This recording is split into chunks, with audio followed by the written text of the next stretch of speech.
Samantala, Idol, isa ibang balita, Tondaligan Lifeguard. May paalala naman po sa mga beach goers na hahabol sa summer vacation. Para sa detalye ng balitang yan, kasama natin Idol Joanna De Vera. 104.7 IFM. Report!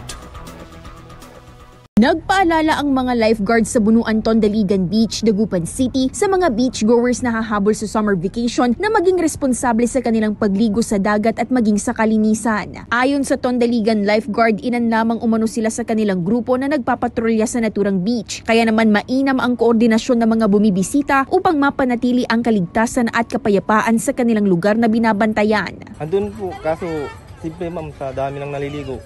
Siyempre, hindi natin makukulit talaga. Doon din sila maliligo. Katuwang rin ng lifeguards ang tanggapan ng PNP na araw-araw na nag-iikot sa paligid ng lugar para sa seguridad.